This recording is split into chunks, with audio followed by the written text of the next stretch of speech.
Meus amados irmãos, a paz do Senhor Jesus, abra sua Bíblia, Evangelho do Senhor Jesus Cristo, segundo escreveu Lucas, capítulo 18. Lucas 18, vamos ler novamente o versículo da lemos terça-feira passada. Diz assim: E contou-lhes também uma parábola sobre o dever de orar sempre e nunca desfalecer. Dizendo, havia numa cidade um certo juiz que nem a Deus temia e nem respeitava homem algum. Havia também naquela mesma cidade uma certa viúva, e ia ter com ele dizendo, faz-me justiça contra o meu adversário. E por algum tempo não quis, mas depois disse consigo, ainda que não temo a Deus e nem respeito os homens, todavia, como esta viúva me molesta, hei de fazer-lhe justiça, para que, enfim, não volte e me importune muito. E disse o Senhor, ouvi o que diz o justo juiz. E Deus não fará justiça aos seus escolhidos, que clama a ele dia e noite, ainda que tardio para com eles? Digo-vos que depressa lhe fará justiça. Quando, porém, vier o Filho do Homem, porventura achará fé na terra?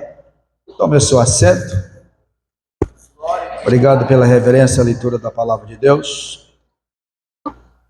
Meus irmãos, capítulo 18 de Lucas, nós encontramos aqui esta parábola do juiz iníquo e dessa viúva perseverante. Também vimos aqui outra parábola do fariseu e o publicano e o acolhimento das crianças por Jesus e a oportunidade perdida do jovem rico. Ele, a oportunidade rejeitada, que ele rejeitou esta oportunidade, e Jesus anuncia a sua paixão, e também fala sobre o cego de Jericó. Então, o capítulo 18 de Lucas, ele é um capítulo muito rico, muitas informações e algumas lições preciosas para nossas vidas. Nesta parábola que nós começamos aqui na terça-feira, segundo o Charles Spurgeon, diz que a oração é a respiração da alma. Ele também aconselha que nós devemos falar menos com os homens e mais com Deus. Isso está nos motivando a nós orarmos mais, falar mais com Deus. Eu falei aqui na terça-feira que a quanto mais nós oramos, mais distanciamos do pecado.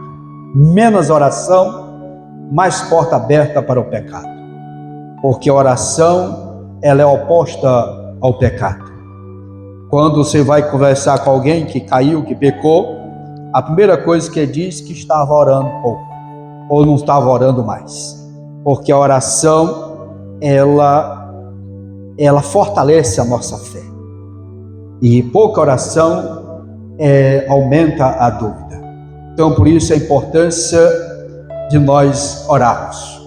E o Senhor deixou nós orarmos para que não venhamos desfalecer. E Ele usa essa parábola para nos motivar a orar. Ele diz que um juiz sendo iníquo, não temia Deus, não respeitava o homem, fez o bem àquela mulher, imagine Deus. Se nós orarmos, Ele não vai nos atender. Então, ele fez para mostrar o contraste, tamanho entre este juiz e Deus, que tem o propósito de nos abençoar. E nós falamos aqui que soube um pouco sobre a viúva, como é que era no Antigo Testamento, e a preocupação que Jesus sempre teve com a viúva. E vemos aqui o dever de orar, que não é apenas um privilégio, é o nosso dever. e de estarmos orando. E já começa no início da conversão.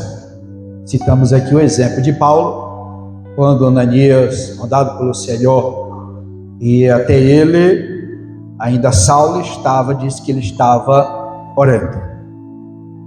Eu falei que esta viúva, ela representa a igreja.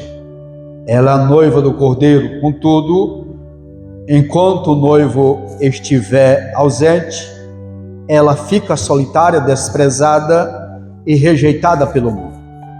A angústia da viúva simboliza a aflição da igreja durante o período entre o primeiro e o segundo advento de Cristo. Nós sabemos que Jesus ele veio, cumpriu o plano da salvação, e esse período até o retorno dele para buscar a igreja é o período que nós devemos estarmos orando, para que não venhamos desfalecer, para que não venhamos abandonar a caminhada da fé. E aqui eu falei que há um contraste muito grande também entre esta viúva e o que diz Apocalipse capítulo 18 e o versículo 7, que diz: quanto a ela se glorificou e em delícias esteve, foi-lhe outro tanto de tormento e pranto, porque diz em seu coração: estou assentada como rainha, não sou viúva e não verei o pranto. Aqui vimos aqui um contraste essa situação, uma dizendo que não era viúva e que ela não precisava de nada, ela tinha tudo, e outra que estava clamando por justiça e não estava nem um pouco preocupada. O clamor incessante da viúva, ela prefigura também o gemido da igreja e de toda a criação, aguardando a redenção. Quando nós olhamos lá para, Romanos, capítulo 8, do versículo 18 ao 25, ali retrata sobre a situação, o clamor da igreja até a vida do Senhor.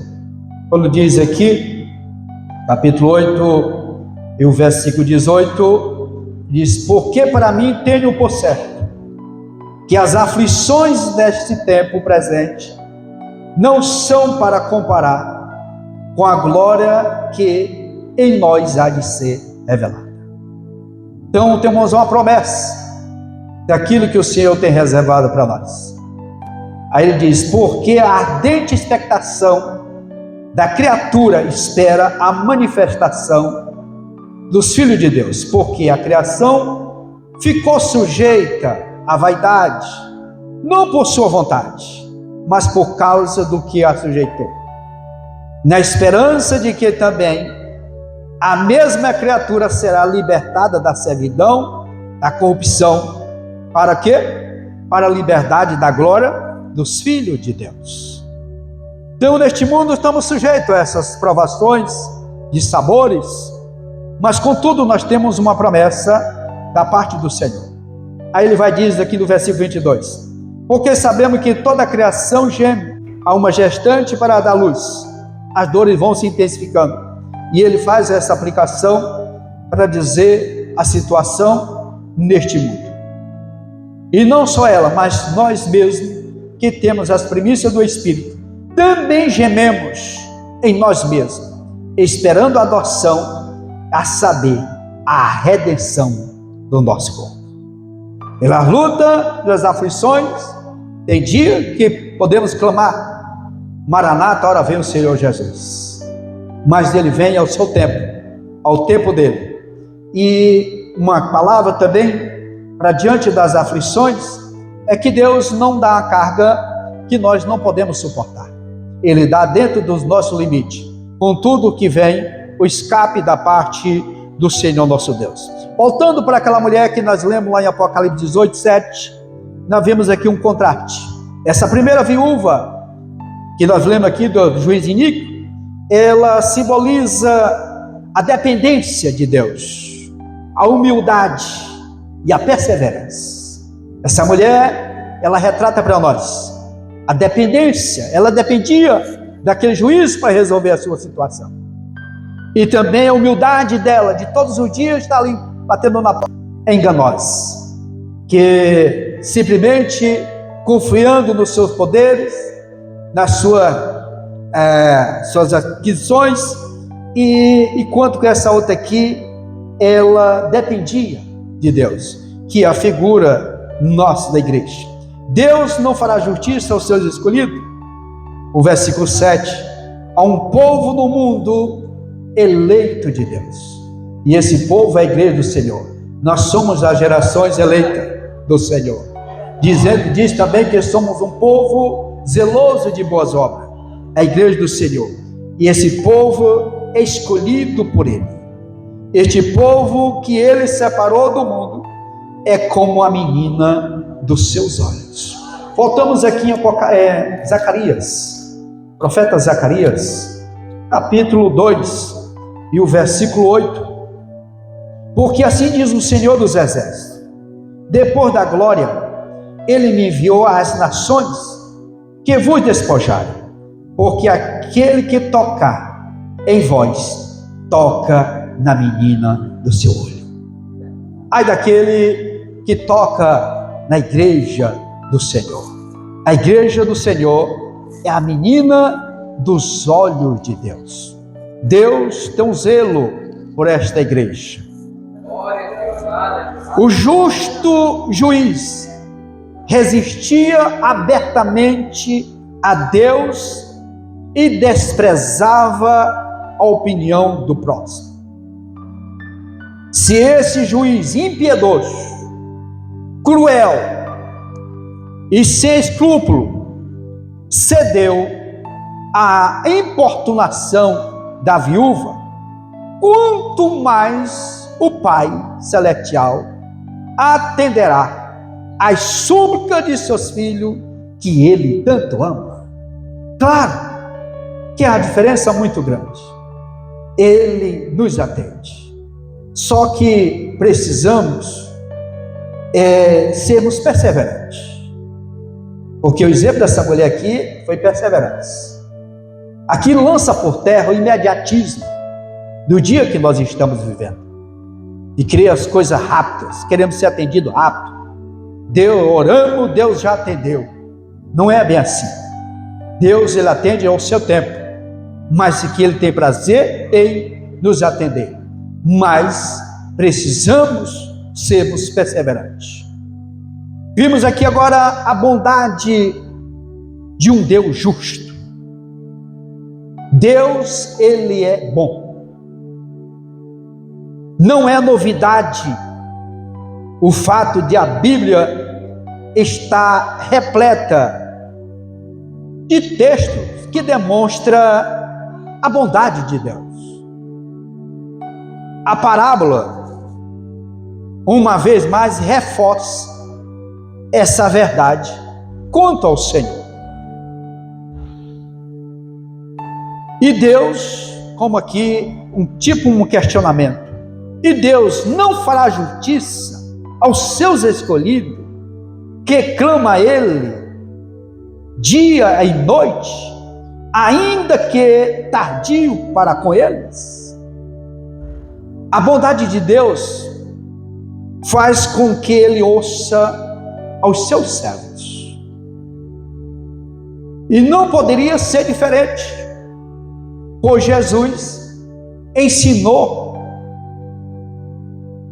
que se nós, pois sendo maus, sabemos dar boas coisas aos nossos filhos, quanto mais o vosso Pai, que está no céu, dará bens aos que lhe pedirem. Está lá em Mateus, capítulo 7, versículo 11.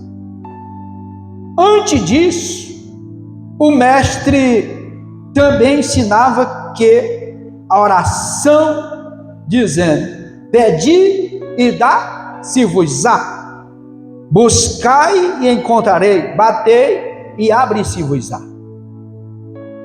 Na parábola que estamos aqui observando, encontramos a viúva clamando, e este é o recurso utilizado por Jesus para, mais uma vez, ensinar sobre oração e nos lembrar que Deus é bom. Deus é bom todo o tempo.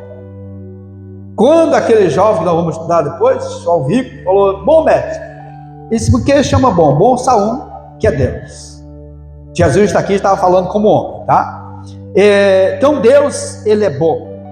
Deus, ele é tanto bom como ele é justo. Além da bondade dele, nós sabemos que ele é justo. Uma vez que é necessário recordar que a parábola não deve ser tomada ao nível dos detalhes, pois estes não são o mais importante. O juiz dessa parábola é iníquo, ele é injusto. Deus, a quem servimos, por outro lado, ele é justo. E aqui consiste esse contraste, este conhecimento. Abraão já tinha ele, ao chamar o Senhor juiz de toda a terra. Quando nós vemos lá, em Gênesis 18, 25, quando ele estava intercedendo por Sodoma e Gomorra, ele disse lá, 18, 25, que ele é juiz de toda a terra. A justiça de Deus é tão elevada que, assim como a paz de Cristo excede todo o nosso entendimento. Vamos ver lá que diz Isaías 56, e onde diz: assim diz o Senhor, mantende o juiz que fez fazer justiça, porque a minha salvação está prestes a vir, e a minha justiça a manifestar-se. Então, Deus, ele é justo. Alguém pode até agir com injustiça, mas Deus não. Deus, ele é justo. Você pode ser injustiçado, mas Deus não. Ele é justo. Deus, ele assume a nossa causa. Aqui nessa parábola encontramos essa pobre viúva pedindo justiça, mas o que Jesus está ensinando é sobre o dever de orar sempre e nunca desfalecer, isto é, a perseverar. Assim, ao mesmo tempo em que ensina sobre a oração e a perseverança, o mestre lembra um preceito aqui da lei, mostrando que Deus assume a nossa causa. Pois o Senhor, vosso Deus, é Deus dos deuses e Senhor dos senhores, o Deus grande, poderoso e terrível, que não faz acepção de pessoas e nem aceita recompensas, que faz justiça ao órfão e à viúva e ama o estrangeiro, dando-lhe pão e veste. Nós olhamos lá encontramos isso lá em Deuteronômio, capítulo 10, versículos 17 e 18. Então esse Deus é um Deus que cuida, é um Deus zeloso, protetor, mas é justo. Ele ama, ele é bom, mas ele é justo. Ele não aceita em justiça.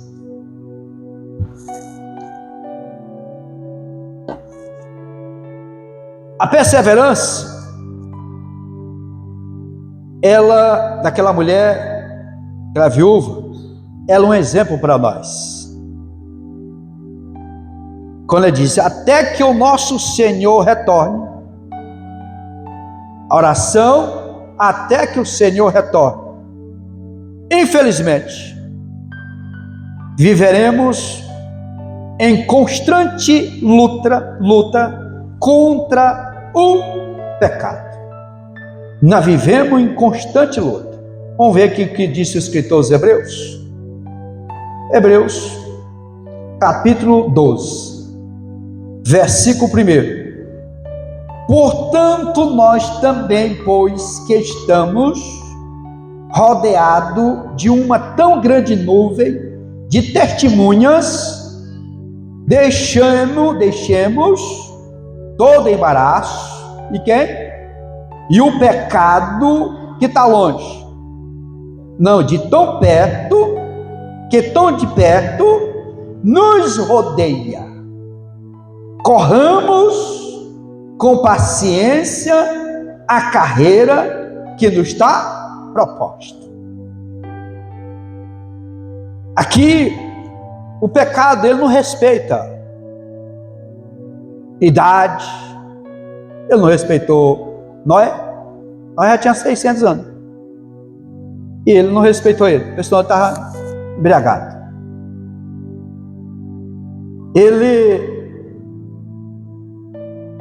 Ele respeita o que tem em nós, a presença do Espírito Santo e o sangue de Jesus que nos purifica.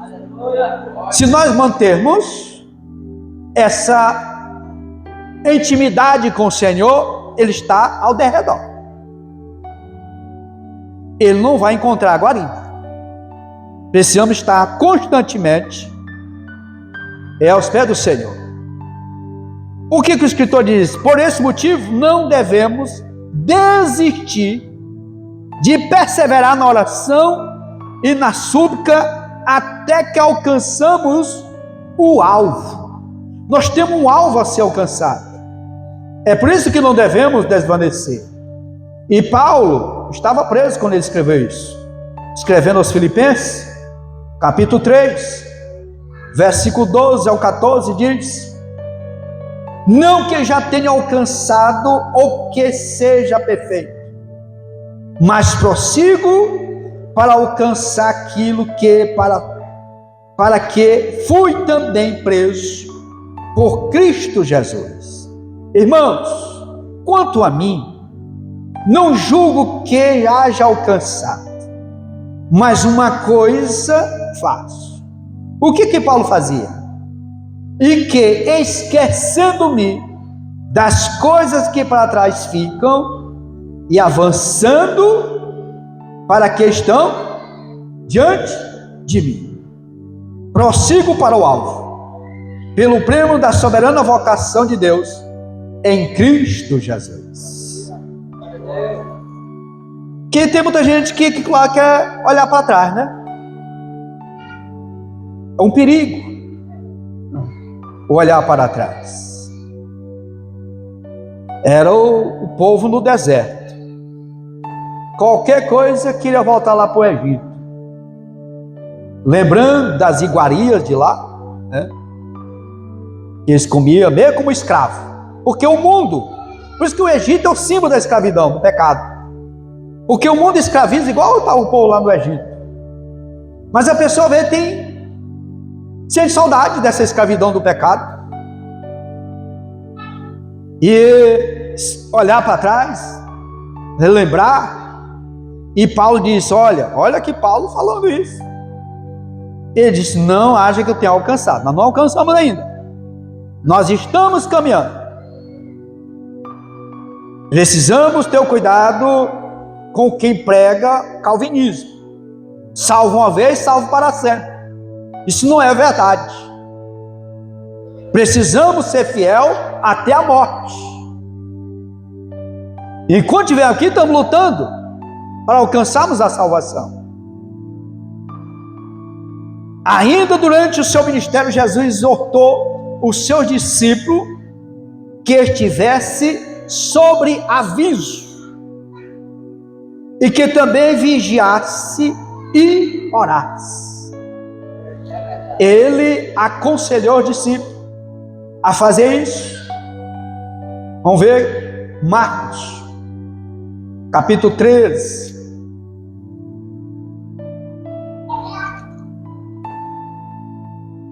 E 33. Olhai, vigiai e orai, porque não sabeis quando chegará o tempo. Jesus não disse o dia, então nós precisamos estar preparados, aguardando a sua vinda.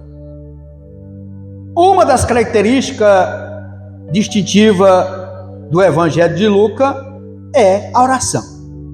Se não vou ver aqui no Evangelho de Lucas a quantidade que ele fala de vez sobre oração. Que no capítulo 3 de Lucas, capítulo 3, e o versículo 21, ele está falando aqui sobre oração. E aconteceu que, como todo o povo se batizava, sendo batizado por ele, Jesus, orando ele, o que aconteceu? O céu se abriu.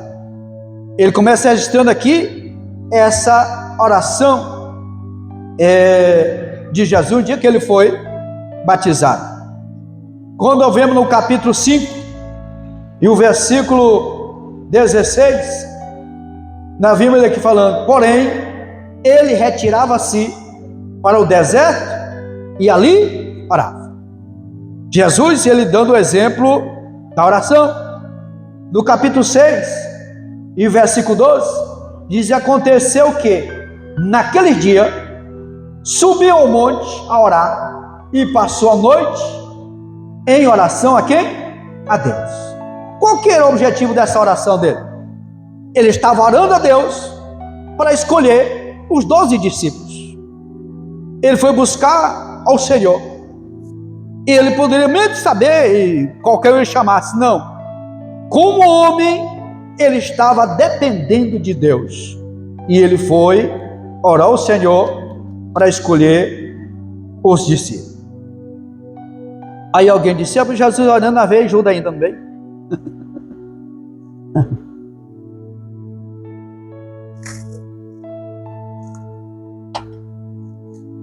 Mas Judas porque ele não vigiou, ele deixou ser elevado. Foi a culpa de ser chamado que a pessoa quem chamou é o culpado. Se a pessoa não der lugar, o inimigo vai encontrar a guarida. No capítulo 9, nós vemos aqui, no versículo 18, diz: aconteceu que estando ele orando, em particular, estava com ele o discípulo e perguntou-lhe dizendo: que diz a multidão que eu sou? Então aqui ele estava orando e agora ele faz essa pergunta para o discípulo.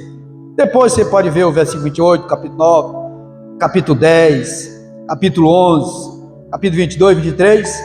Nós vemos aqui falando sobre a oração. Ao ensinar a respeito do Espírito Santo, Lucas nos mostra que Deus cumpre o seu propósito. No entanto, exige atitude certa por parte do povo de Deus, que, de acordo com o que está aqui no Evangelho, é a oração. Eu quero ser revestido do poder do Espírito Santo, mas se eu orar, não vou ser. Para manter a presença do Espírito Santo, eu preciso ter uma vida de oração. Vemos que Jesus orando, antes de cada crise da sua vida, chegando a orar pelos seus agressores, por aqueles que estavam lhe perseguindo. Olha o que diz Lucas, capítulo 23, e o versículo 34. E disse Jesus: Pai, perdoa-lhes, porque não sabe o que faz. Aqueles que estavam maltratando ele orou por eles. Por ser um homem de oração, Jesus exortou o discípulo que fizesse o mesmo. Voltamos aqui em Lucas, capítulo 11. Capítulo 11. E o versículo 2. E ele lhes disse: quando orardes, dizei ao Pai: santificado seja o teu nome e venha o teu reino. Esse dizer venha o teu reino é assumir uma grande responsabilidade. Porque estamos dizendo: Senhor, faça a tua vontade sobre a minha vida, que eu estou pronto para fazer a tua vontade. Eu estou abrindo mão da minha vida para que ela seja direcionada, guiada por ti. Olha o capítulo 22 e o versículo 40. E quando chegou àquele lugar, disse-lhe: orai, para que não entreis em tentação. E apartou-se dele cerca de um tiro de pedra, e pondo-se de joelho, orava, dizendo: Pai, se queres, passe de mim este cálice. Todavia, não se faça a minha vontade, mas a tua vontade. Assumir o reino de Deus é isso. Não é que seja feita a minha vontade, mas a vontade de Deus sobre as nossas vidas. E apareceu-lhe um anjo do céu que lhe confortava. E posto em agonia, orava mais intensamente. E o seu suor tornou-se em grandes gotas de sangue que corria até o chão. E levantando-se da oração, foi ter com seus discípulos. E eu falei, como falei terça-feira aqui, achou-os dormindo de tristeza. Sabia que alguém com tristeza dormia assim? Estava o discípulo dormindo. E ele diz: por que estáis dormindo? Levantai-vos e orai, para que não entreis em tentação. Que foi o conselho de Jesus para nós orarmos. É importante lembrar que Jesus advertiu contra o tipo errôneo de oração. Voltamos aqui no capítulo 20 e o versículo 47.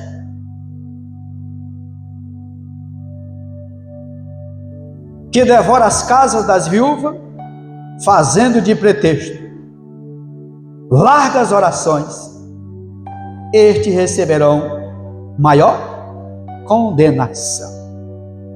A falsa oração, a oração interesseira,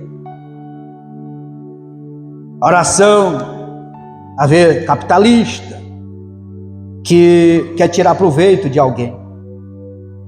E essa oração, diz que ela vai receber a condenação. E a oração, irmãos, Jesus, nós vemos observando que o discípulo de João cobraram de Jesus se ele tinha um modelo de oração, porque João ensinou eles a orar. Aí Jesus vai e ensina um modelo do Pai Nosso. Deixou ali, não é que o Pai Nosso seja uma oração forte, como alguém diz. Não, ela é só um modelo. Como nós devemos orar? Reconhecer a soberania de Deus, agradecer, perdoar, porque às vezes queremos perdão de Deus, mas não sabemos perdoar. E ele ali ensina como nós devemos orar. Reconhecer que somos dependentes dele.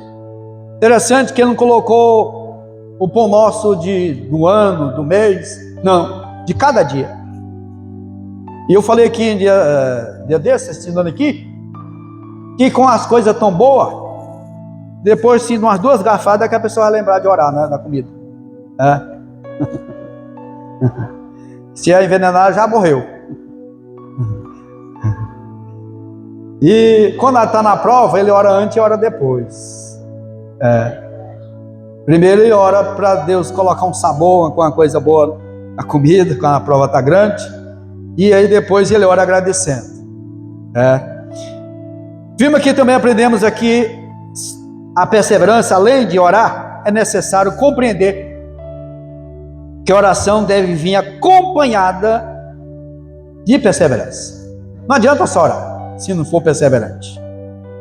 Aqui essa exortação, a oração persistente, está ligada, estreitamente ligada à expectativa da volta do Senhor.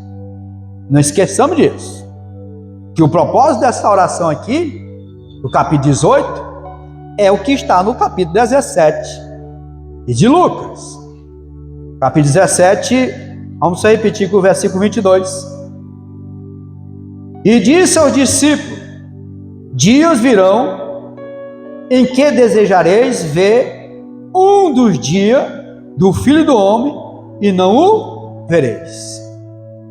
Estava acostumado andando com Jesus providenciando tudo, e ele disse que ia chegar esse momento.